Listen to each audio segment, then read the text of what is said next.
Hello students, good morning. आज इस video में हम विज्ञान का पाठ 6 पढ़ेंगे, जिसका नाम है पौधों का भोजन एवं उनकी देखरेख। तो बच्चों, इस पाठ में हम पढ़ेंगे कि पौधों का भोजन उन्हें किस प्रकार से प्राप्त होता है और उनकी देखभाल हमें किस प्रकार से करनी चाहिए। ठीक है बच्चों, तो चलिए स्टार्ट करते हैं। पृथ्वी पर उपस्थित सभी प्राणियों के भोजन का मुख्य स्रोत पौधे हैं। पौधे अपना भोजन स्वयं बनाते हैं। ये अपनी जड़ों की सहायता से खनिज पदार्थ व जल को मिट्टी से अवशोषित करते हैं। पौधों की पत्तियों में एक हरा पदार्थ पर्णहरित या क्लोरोफिल उपस्थित होता है, जिसकी सहायता से पौधे वातावरण में उपस्थित कार्बन डाइऑक्साइड और सूर्य के प्रकाश का उपयोग करके स्वयं के लिए भोजन बनाते हैं। इसलिए इन्हें स्वपोषी कहते हैं। तो बच्चों, पृथ्वी पर उपस्थित जितने भी प्राणी हैं उनका भोजन का मुख्य स्रोत क्या है? पौधे। और पौधे अपना भोजन किस प्रकार से बनाते हैं? पौधे अपना भोजन स्वयं बनाते हैं। कैसे बनाते हैं? जो जड़ें होती हैं वो जड़ें किसका काम करती हैं? पौधों के लिए मिट्टी में से जल एवं खनिज लवण का अवशोषित करती हैं। ठीक है। और जो पत्तियां होती हैं उनमें क्या होता है? पर्णहरित क्लोरोफिल उपस्थित होता है, जिसकी सहायता से पौधे वातावरण में उपस्थित कार्बन डाइऑक्साइड और सूर्य के प्रकाश का उपयोग करके स्वयं के लिए भोजन बनाते हैं। ठीक है। और इस क्रिया को क्या कहते हैं? स्वपोषी, यानी स्वयं का भोजन स्वयं ही बनाना, उसको क्या बोलते हैं? स्वपोषी। आगे है अगली हेडिंग, भोजन निर्माण के लिए आवश्यक कारक। क्या क्या कारक हैं? पौधों को भोजन बनाने के लिए निम्नलिखित कारकों की आवश्यकता होती है। नंबर 1 पर हेडिंग है सूर्य का प्रकाश। पौधों की प्रकाश संश्लेषण की क्रिया सूर्य के प्रकाश की उपस्थिति में ही होती है। अगर बच्चों पौधों को सूर्य का प्रकाश ना मिले तो वो अपना भोजन नहीं बना पाएंगे और उनकी वृद्धि विकास नहीं होगा। ठीक है। आगे है अगला पॉइंट, पर्णहरित। पर्णहरित एक रंजक पदार्थ होता है जो पौधों की पत्तियों तथा अन्य हरे भागों में पाया जाता है। यह सूर्य के प्रकाश को अवशोषित करके उसे रासायनिक ऊर्जा में बदल देता है। यह हरित लवक के अंदर पाया जाता है, अतः प्रकाश संश्लेषण की क्रिया हरित लवक के अंदर ही संपन्न होती है। तो बच्चों, आपने जो पौधे होते हैं उनकी पत्तियां देखी होंगी, वो किस रंग की होती हैं? हरे रंग की। उनमें हरा रंग किसकी वजह से होता है? पर्णहरित या क्लोरोफिल के कारण। ठीक है। और जो क्लोरोफिल या पर्णहरित होता है वो सूर्य के प्रकाश को अवशोषित करता है और उसे किसमें? रासायनिक ऊर्जा में बदल देता है। ठीक है। इस प्रकार से जो हरित लवक होता है वो क्या करता है? प्रकाश संश्लेषण की क्रिया को संपन्न करवाता है। अगला पॉइंट है कार्बन डाइऑक्साइड। पौधों की पत्तियों पर पाए जाने वाले छोटे छोटे पर्ण रंध्रों द्वारा कार्बन डाइऑक्साइड गैस को अवशोषित किया जाता है। जो पत्तियां होती हैं बच्चों, उसमें छोटे छोटे से छिद्र से पाए जाते हैं, उनको बोलते हैं पर्ण रंध्र। इस पर्ण रंध्रों के द्वारा क्या करती हैं? पत्तियां कार्बन डाइऑक्साइड को अवशोषित करती हैं। ठीक है। अगला पॉइंट है 4, जल। पौधे अपनी जड़ों द्वारा मिट्टी से जल तथा खनिज लवण अवशोषित करते हैं।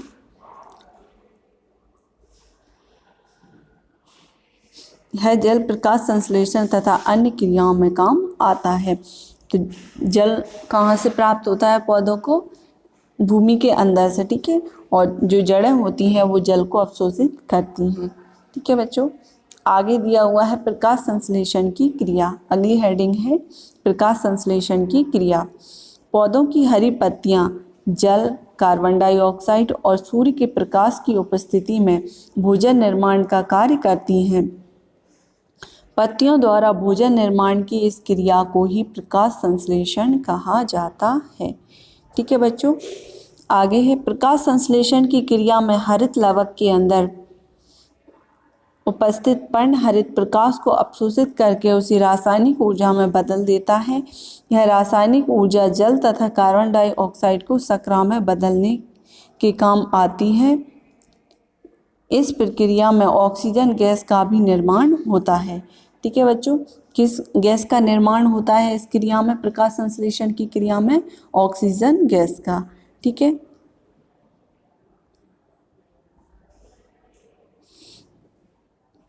ऑक्सीजन गैस पर्णरंध्रों से होती हुई वायुमंडल में चली जाती है, जबकि शर्करा का कुछ भाग पौधों द्वारा उपयोग कर लिया जाता है तथा शेष भाग स्टार्च में बदलकर विभिन्न भागों द्वारा संचित कर लिया जाता है।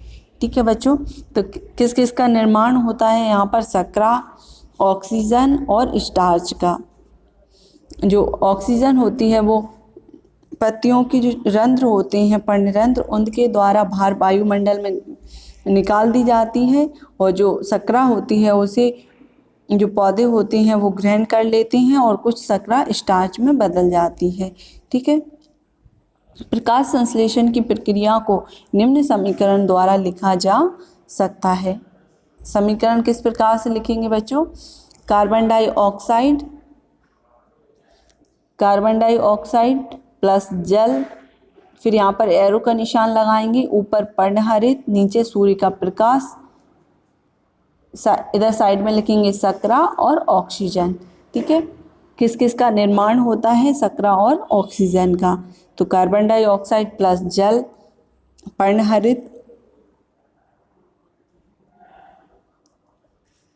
पर्णहरित बटे सूर्य का प्रकाश, एरो के उस साइड है शर्करा प्लस ऑक्सीजन, इनका निर्माण होता है।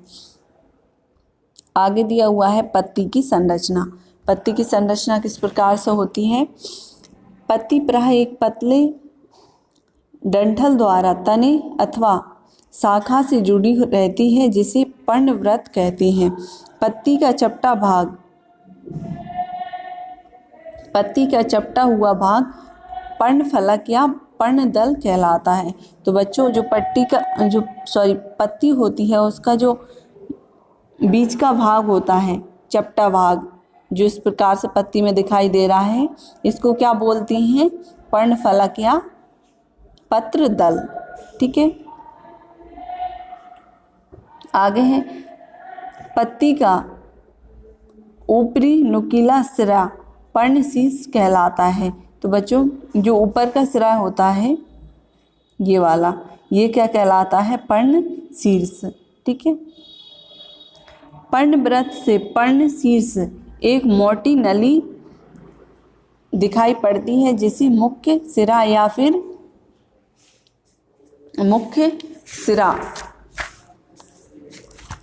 मध्य सिरा कहते हैं। ठीक है। तो जो पर्णवृत्त होता है, पर्णवृत्त जो सबसे नीचे होता है बच्चों, ठीक है, ये किससे जुड़ा होता है? मुख्य सिरा से जुड़ा होता है। ठीक है। आगे दिया हुआ है इसके दोनों ओर अनेक पतली पतली सिराएं फैली होती हैं। सिराओं में से और पतली सिराएं निकलती, इनमें से जल के आने और भोजन के जाने के लिए दोहरी नलियां होती हैं। पत्ती की इस निचली सतह पर असंख्य छोटे छोटे रंध्र पाए जाते हैं। तो बच्चों ये जो पर्णवृत्त होता है, ठीक है, और जो सबसे ऊपर होता है वो होता है पर्णशीर्ष, और ये क्या होती है? मुख्य सिरा। जो बीच की जो एक डंठल टाइप का होता है उसको बोलते हैं मुख्य सिरा। ठीक है। और जो बीच की जो पत्ती होती है उसको बोलते हैं पर्णफलक, और जिसमें जो अनेक इस प्रकार से सिराएं निकली होती हैं। ठीक है। आगे पत्ती अनेक छोटी छोटी कोशिकाओं से मिलकर बनी होती है। इन कोशिकाओं में अधिक पर्णहरित होता है। पर्णहरित के कारण ही पत्तियों का रंग हरा दिखाई देता है। इन कोशिकाओं के बीच खाली स्थान होता है जिसमें वायु भरी रहती है। ठीक है बच्चों, समझ में आया? साइड में एक बॉक्स दिया हुआ है। क्या आप जानते हैं कुछ वृक्षों के पत्तों का प्रयोग परोसने तथा घर की सजावट में किया जाता है, जैसे आम, केले आदि। तो बच्चों ये कुछ वृक्ष होते हैं, उनके पत्ते बड़े बड़े होते हैं, उनका प्रयोग कहाँ किया जाता है? भोजन परोसने के लिए। जैसे कि पत्तल देखी होंगी आपने पत्तों की, ठीक है, उनमें क्या भोजन परोसा जाता है। आगे दिया हुआ है आपने क्या सीखा।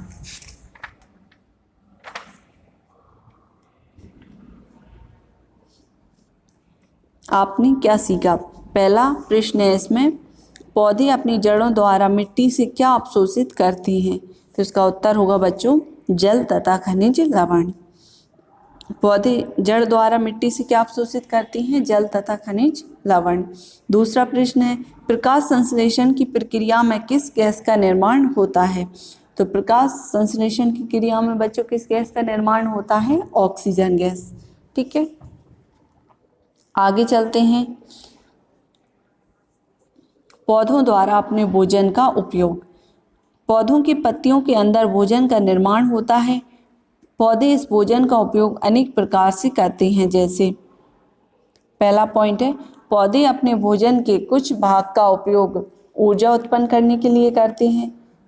दूसरा पॉइंट है, भोजन का कुछ भाग नई कोशिकाओं को बनाने में काम आता है। नई कोशिकाएं बनने से पौधे अपने आकार में वृद्धि करते हैं। तीसरा पॉइंट है, प्रकाश संश्लेषण से शर्करा बनती है।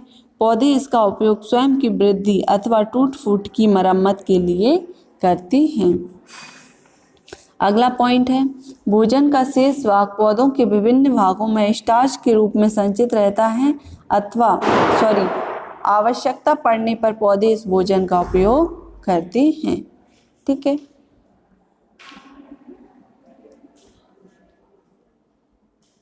आगे दिया हुआ है, आओ परीक्षण करें। हरी पत्तियों में स्टार्च होना। स्टार्च किस प्रकार से होता है हरी पत्तियों में, उसका हम परीक्षण करेंगे। प्रयोग, एक गमले में लगे पौधे को कुछ घंटों के लिए धूप में रख दीजिए। 3-4 घंटे बाद इसकी एक पत्ती को तोड़कर जल में उबालिए। ठीक है, इससे पत्ती की कोशिकाएं मर जाती हैं। अब इस पत्ती को स्प्रिट लैम्प की सहायता से अल्कोहल में उबालिए। ठीक है, अभी किस में उबाल रहे थे बच्चों, पानी में, अब किस में उबालना है, अल्कोहल में। अल्कोहल में उबालने से पत्ती का हरा रंग नष्ट हो जाता है। अब पत्ती को अल्कोहल से निकालकर जल से धो लीजिए। अब इस पत्ती को कांच की एक प्लेट में रखकर उस पर आयोडीन विलयन की एक बूंद डालिए। पत्ती को धुलकर अल्कोहल में उबालकर, सबसे पहले उबालेंगे जल में, फिर उसके बाद अल्कोहल में। ठीक है, यह जल में उबल रही है पत्ती, फिर यहाँ पर अल्कोहल में उबाला तो उसका जो हरा रंग था वो नष्ट हो गया। फिर उस पत्ती को किससे धुलेंगे, जल से। ठीक है, पानी से। फिर उसको एक कांच की प्लेट में रखकर ऊपर से क्या डालना है, आयोडीन विलयन की कुछ बूंदें। ठीक है, फिर क्या निष्कर्ष निकलेगा, परीक्षण, पत्ती का रंग गहरा नीला हो जाता है। जब हम आयोडीन की बूंदें डालते हैं तो उसका जो रंग है वो कैसा हो जाता है, गहरा नीला। निष्कर्ष, पत्ती में स्टार्च उपस्थित है क्योंकि स्टार्च ही आयोडीन विलयन के साथ मिलकर गहरा नीला रंग देता है। ठीक है बच्चों, तो कैसे पता चला कि पत्ती में स्टार्च उपस्थित है, जब आयोडीन का विलयन होता है स्टार्च से तो उसका रंग कैसा हो जाता है, गहरा नीला। तो यहाँ पर पत्ती का रंग भी कैसा हो गया है, नीला। आगे, प्रकाश संश्लेषण की क्रिया के लिए सूर्य का प्रकाश आवश्यक है। प्रयोग, गमले में लगा एक पौधा लीजिए, इसे 24 घंटे के लिए अंधेरे कमरे में रख दीजिए। अब इसकी एक पत्ती पर काले कागज की पट्टी दोनों सतहों पर इस प्रकार चिपका दीजिए जिससे मिट्टी की निचली सतह पर प्रकाश ना पहुँचे। अब इसे धूप में रख दीजिए। 4 से 5 घंटे बाद इस पत्ती को तोड़कर पहले जल में और फिर अल्कोहल में उबालिए। अब इसे अच्छी तरह धोकर इस पर आयोडीन विलयन की कुछ बूंदें डालिए।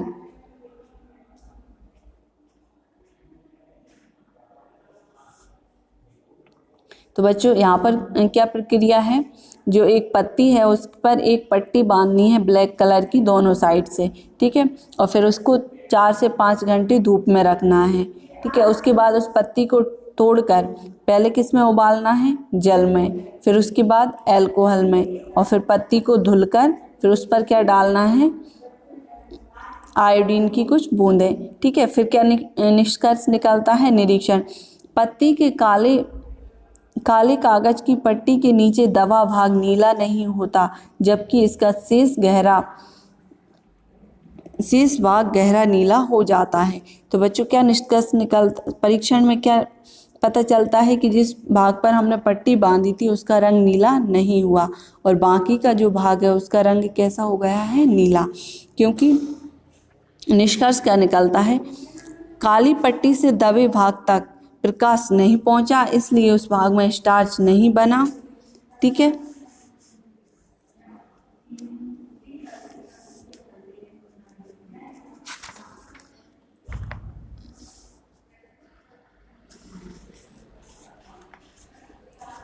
अतः प्रकाश संश्लेषण की क्रिया के लिए सूर्य का प्रकाश आवश्यक है। तो बच्चों जो प्रकाश संश्लेषण की क्रिया है उसके लिए सूर्य का प्रकाश होना आवश्यक होता है। आगे दिया हुआ है प्रकाश संश्लेषण की क्रिया पर्णहरित की उपस्थिति में होती है। प्रयोग, गमले में लगा क्रोटन का पौधा लीजिए। क्रोटन की पत्तियां का बीच बीच में पर्णहरित नहीं होता है, नहीं पाया जाता है। इसे 24 घंटे के लिए अंधेरे कमरे में रख दीजिए। अब इसे धूप में रख दीजिए।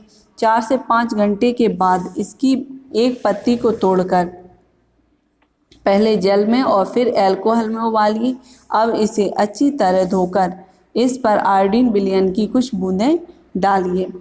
फिर क्या निष्कर्ष निकलता है, निरीक्षण, पत्ती का जो भाग हरा था वह अब गहरा नीला हो जाता है, जबकि जो भाग पीला था उस पर आयोडीन विलयन का प्रभाव नहीं पड़ता और वह भूरे रंग का ही रहता है। फिर क्या निष्कर्ष निकलता है बच्चों, पत्ती के जिस भाग में पर्णहरित था उस भाग में स्टार्च का निर्माण हुआ, जबकि पत्ती के जिस भाग में पर्णहरित नहीं था उस भाग में स्टार्च नहीं बना। इससे पता चलता है कि प्रकाश संश्लेषण की क्रिया के लिए पर्णहरित की उपस्थिति आवश्यक है। ठीक है बच्चों, समझ में आया। आगे, पौधों तथा जीवों की एक दूसरे पर निर्भरता। किस प्रकार से पौधों तथा जीवों की एक दूसरे पर निर्भरता होती है। पहला पॉइंट है, सभी जंतु प्रत्यक्ष एवं अप्रत्यक्ष रूप से पौधों पर निर्भर होते हैं। ठीक है बच्चों, जो हमें दिखाई देता है, जैसे कुछ पौधों का प्रयोग हम भोजन के रूप में करते हैं वो तो प्रत्यक्ष है, और कुछ दिखाई नहीं दे रहा है कि हम पौधों का प्रयोग किस प्रकार से कर रहे हैं। जैसे कि कई हमारे प्रोडक्ट बनकर आते हैं जो कि पैक बंद होते हैं, हमें पता नहीं होता है किस चीज़ से बने हैं, लेकिन वो कहीं ना कहीं किससे बने हुए हैं, पौधों से। तो वो क्या हो गया, अप्रत्यक्ष रूप से। ठीक है, दूसरा पॉइंट है, पौधे हमें ऑक्सीजन प्रदान करते हैं तथा हमसे कार्बन डाइऑक्साइड ग्रहण करते हैं। तो बच्चों अभी देखा था हमने, जो प्रकाश संश्लेषण की क्रिया होती है उसमें किसका निर्माण होता है, ऑक्सीजन गैस का, और पौधे कौन सी गैस ग्रहण करते हैं, कार्बन डाइऑक्साइड। अगला पॉइंट है, जंतुओं के अपशिष्ट पदार्थ पौधों के लिए खाद का काम करते हैं। तो जंतुओं के जो गाय भैंस का गोबर होता है, ठीक है, ये क्या करता है, अपशिष्ट पदार्थ खाद का काम करता है। ठीक है बच्चों, साइड में एक बॉक्स दिया हुआ है, क्या आप जानते हैं उचित प्रकार की मिट्टी, सही समय पर सिंचाई, उचित तापक्रम पौधों के जीवन की मुख्य आवश्यकता है। ठीक है बच्चों, आगे है पौधों की देखरेख। पौधों की देखरेख किस प्रकार से करनी चाहिए। पहला पॉइंट है, हमें पौधों को समय समय पर नियमित रूप से जल देना चाहिए। दूसरा पॉइंट है, हमें उनकी वृद्धि के लिए उचित खाद का प्रयोग करना चाहिए, इससे पौधे स्वस्थ रहते हैं। तीसरा पॉइंट है, पौधों को खरपतवार से बचाने के लिए हमें समय समय पर उनकी निराई करते रहना चाहिए। अगला पॉइंट है, हमें पौधों को कीट पतंगों, कीटों आदि से बचाने के लिए उन पर कीटनाशक दवाइयों का उचित मात्रा में छिड़काव करना चाहिए। ठीक है बच्चों, आगे हैं याद रखने योग्य बातें। यहाँ पर कुछ पॉइंट हैं, उनको हम पढ़ते हैं। पौधे सूर्य के प्रकाश, पर्णहरित जल तथा कार्बन डाइऑक्साइड की उपस्थिति में अपना भोजन बनाते हैं। ठीक है, दूसरा पॉइंट है, पत्ती का चपटा फैला हुआ भाग पर्णफलक या पर्णपत्र दल कहलाता है। अगला पॉइंट है हरी पत्तियों में स्टार्च होता है। अगला पॉइंट है जंतुओं के अपशिष्ट पदार्थ पौधों के लिए खाद का काम करते हैं। अगला पॉइंट है पौधों को कीटों आदि से बचाने के लिए कीटनाशक दवाइयों का प्रयोग करना चाहिए। ठीक है बच्चों, समझ में आया? आज इस वीडियो में हम यहीं तक पढ़ेंगे। अगली वीडियो में इसकी जो अभ्यास प्रश्न है उनको हल करेंगे। ठीक है बच्चों, तब तक के लिए बहुत बहुत धन्यवाद।